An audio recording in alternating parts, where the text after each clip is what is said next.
John Tlumacki, Globe file photo Necco wafers on the production line in Revere. The sale of Necco has hit another sour patch. Hill Investments LLC, which bought New England Confectionery Co.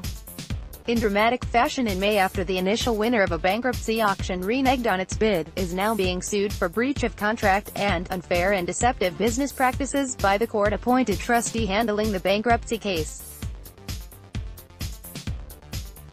In a complaint filed in US Bankruptcy Court in Boston last week, trustee Harry B. Murphy accused Hill of trying to back out of a final payment of $1 million by claiming it was unaware of a warning issued to Necco by the Food and Drug Administration in May regarding serious code violations, including evidence of widespread rodent activity and excrement pellets, too numerous to count, stemming from an inspection of Necco's Revere plant late last year. Murphy's complaint blasted Hill, an entity owned by billionaire C. Dean Metropolis, and his sons Evan and Darren, for its cynical conduct, and for contriving a bad faith, meritless allegation. Get talking points in your inbox, an afternoon recap of the day's most important business news, delivered weekdays. Thank you for signing up.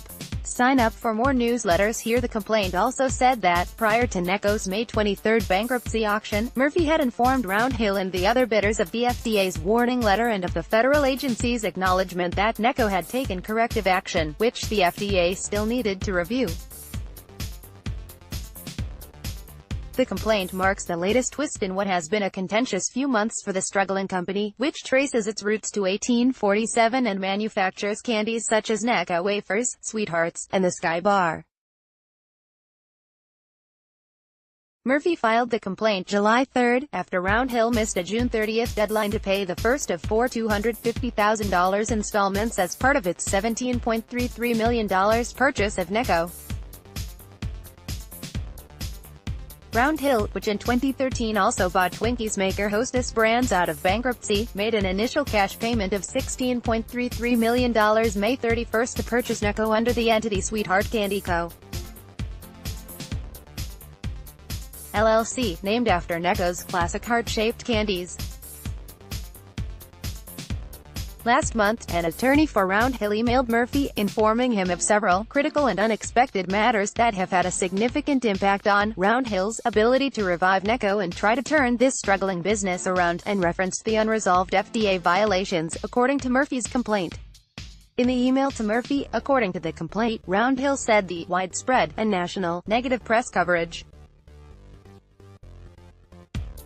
regarding Necco's gross negligence with their facilities and operations, and possibly of its product contamination, was stunning and unprecedented and totally disrupted our financing commitments and plans for rebuilding a Necco platform. Murphy's complaint revealed that Necco temporarily shut down for 7 business days starting May 29 for cleaning and remediation.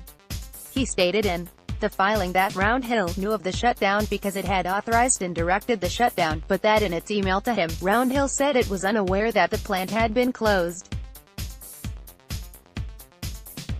In a follow-up June 27 letter quoted in the complaint, Hill informed Murphy it had spent more than $600,000 to address the FDA violations.